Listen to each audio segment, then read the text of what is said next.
Gearing your character in Cataclysm has never been easier, and I'm going to show you how I went from this to this. Are you like me, just returning to Cataclysm after a break and hoping to get your character ready for the launch of Mists of Pandaria on July 21st? Then stick around, and I'm going to show you my gearing process.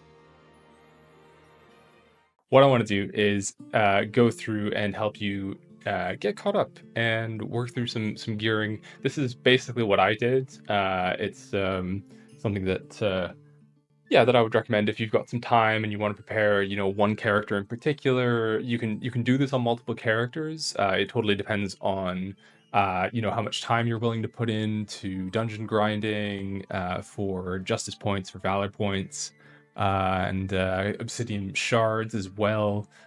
These sort of three currencies are really what's going to help you to get caught up and to get ready for the launch of Mists of Pandaria, which I am so looking forward to. Can't wait to be making content on that. I've never played MoP in any version of WoW, so really looking forward to jumping right into that, and we'll be recording the entire leveling process. I'm going to level a monk.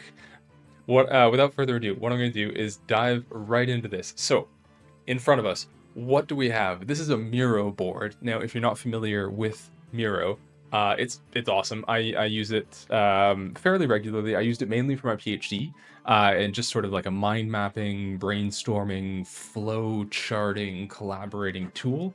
It's free to use. You can just sign up through your Google account, which is what I've done here. But what we're going to do is jump right into it. So we've got our Cataclysm Catchup Gearing guide. That's sort of the overarching thing that we're going to be working through. Now, one of my goals for my Blood DK slash Unholy DK was to get pre-raid best in slot. So making sure that I didn't really want to be doing any of the Cataclysm raids, particularly not Firelands, but the Deathwing one. The name's escaping me. Maybe I'll put it on the screen somewhere. Didn't really get working on didn't want to be working on the rating necessarily, but that is something after you've kind of gone through this process here, which I'm going to walk you through. Then you can maybe just run a couple normal raids, even get yourself into some heroics, and then that's going to get you to a position where you're super ready for MoP. You're going to be speeding through the quests, killing monsters much faster, and just all around having a great time. So, where do we begin, right? We've leveled a fresh character, we've just dinged 85, we've got maybe a few quest items, from going around the Cataclysm Zones, Hyjal, Twilight Highlands, Deep Home, all of that jazz. So, we're level 85, we've got a few options as far as our gearing progression. So you'll see here that we have heroic dungeons, which we can access at an average item level of 329, and then we've got inferno dungeons, which are going to be another upgrade from there, which we can access at 346. And then the final boss of this is going to be our Twilight dungeons, Twilight Protocol dungeons, which we can access at 353. So these are sort of our gear score breakpoints that we're going to be working towards, and everything is in service of increasing our average item level to a sufficient level that we can queue for these dungeons in the random dungeon finder. So how do we get there? We've dinged 85. We're going to go to the auction house. Now, if you've got some cash on this character, great. You can pick up some BOEs. A lot of the wrists and boots that are sort of pre-best in slot. Usually, I think around 384 or 397 eye level, which is a huge boost. Those you can pick up for fairly cheap, somewhere between 600 to 4,000, give or take, depending on market prices. So that's a great way to just boost your item level average really, really quickly. The next thing that you want to do is take a look at your reputation. So all of that questing that you did to get from 80 to 85 in the Cataclysm zones, they'll have 359 pieces of gear that you can pick up as well. And that's going to help you get into heroic dungeons. You can also depending on your item level, your comfort with the sort of the earlier raids in the Cataclysm release, you can run a couple of those. There's some Buried and Hold raids. There's a whole slew of other raids that you can queue up for and maybe get sort of basically just get carried through. Obviously contribute as much as you can, but that is another way to get your average item level up. The other way is as you go through and you're doing these sort of normal Cataclysm dungeons, you'll accumulate justice points, and justice points can be spent at your justice vendor, which if I go over to, here we are. So we're on the mage here. So I am in the command center, which let me pull this up on the maps here. So if you're in Stormwind, I'm sorry, I'm not familiar with where this is on the Horde side, but maybe I'll put an image on the screen somewhere for where these vendors are for our fellow Horde players. But in Stormwind, over here, just in Old Town, we're going to go to the command center, right? We're going to come in here, and this is our Justice Quartermaster, Magatha Silverton, okay? So we're going to click on her, and she has some, we've got 378 item necklaces, rings, all that jazz that we can buy from here. These you can buy on the auction house for fairly cheap. We've got some wands. So right away, you've dinged level 85. I haven't done this. Probably should at some point, but I'm not super worried about gearing this character. But anyway, really easy way to just boost your item level immediately. Okay, so that's one option there. So let's say your item level is now 329 or above, right? You've reached the cutoff here for heroic dungeons. You can queue for these randomly. From heroic dungeons, you're going to be able to get valor points. Now, valor points are what you're going to be using at this Valor Quartermaster, Faldrin Tillsdale. He is just to the right of our Justice Quartermaster vendor. So these items are going to be much higher item level, 397 on average. We've got capes, you've got all of these items here that are great. You've also got tokens here that you can get from, this is maybe a little bit later down the road, but once you start running the Twilight dungeons, then you can get these tokens, gauntlets of Corrupted Vanquisher, for example, that drop off the final bosses in those dungeons. And these tokens can be turned into this Valor Quartermaster. The other thing that you can do, again, running these heroics is going to get you Valor gear. You can always check the auction house for BOEs that you can just pick up and grab, no problem there. So the next thing that we're going to be looking at is Inferno Protocol dungeons. So now this character does not have, so Random Elemental Rune Protocol Inferno, which is a bit of a mouthful.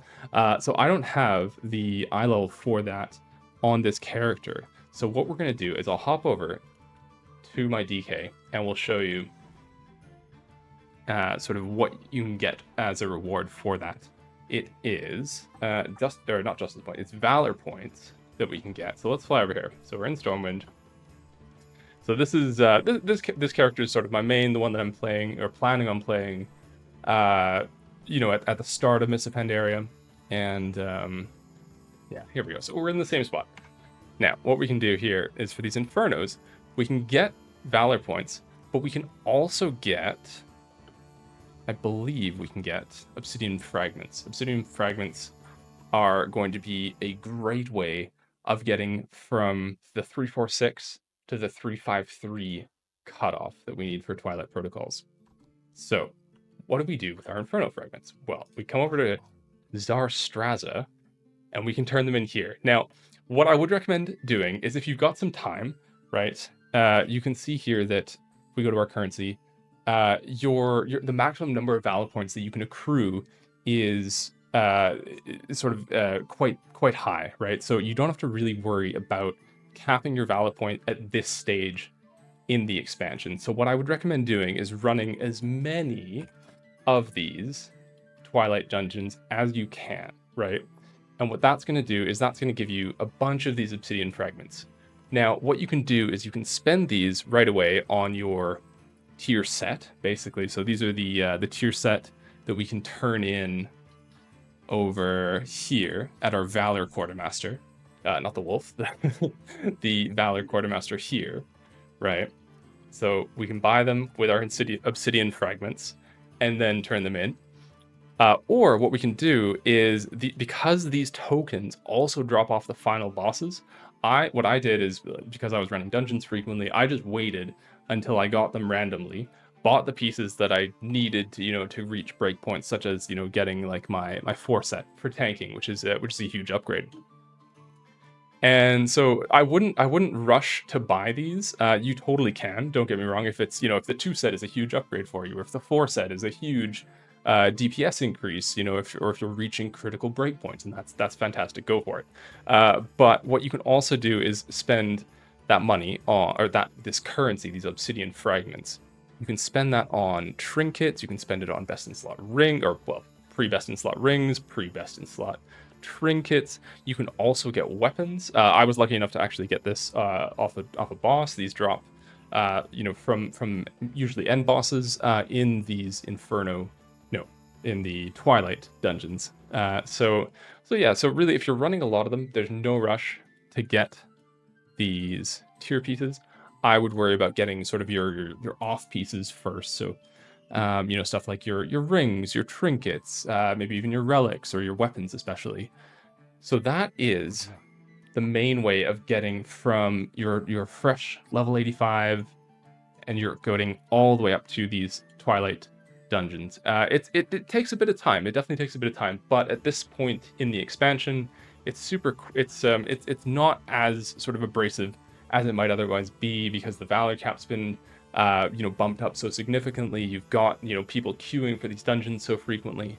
So now that you've got a clear idea of the upgrade path that we're going to be taking and the way that you get your item level average to increase as quickly as possible, what we're going to be looking at next, and sort of throughout this whole process even, is you're going to want to head over to a website such as Wowhead, which is a great source for checking your pre-best in slot gear. That's what I've done here. As you can see, is I've got this. This is just a screen grab from Wowhead, and this is the list of pre-best in slot items for Blood DK. Then what you're going to do is you're going to determine your upgrade priority. So they've listed them here. This is a super flexible list. If you've got, for example, on a character by character basis, depending on how you're spending your obsidian fragments, the tier sets that you're getting, the tier pieces that you're getting, the weapons that you're getting, it's totally up to your discretion what you are spending these Valor points on and sort of the upgrades that you're making. One thing to keep in mind is that the wrist and the boots, I believe this is for all classes, but most certainly for the DK, the wrist and boots are BOE, so you can pick them up for a decent amount of gold on the auction house. So that is definitely one thing to keep in mind. And that is essentially it. Let me zoom out here. So that is our Cataclysm Catchup Gearing Guide. This is going to help us get our character in a position to be speeding through quests in the Mists of Pandaria expansion when that releases on July 21st. I'm really looking forward to it. Can't wait to start leveling this character in particular. Our Blood DK might level as Unholy as well, but that is going to be the plan for this character. Super excited. Can't wait. There you have it. This has been our Cataclysm Catchup Gearing Guide in preparation for the Mists of Pandaria expansion. If you've enjoyed this video, please consider liking and subscribing. There'll be plenty more content such as this, along with the release of Mists of Pandaria. I'll be leveling my monk, I'll be getting this character ready, so please feel free to stay tuned for more videos like this one. Take care, and hope to see you in the next one.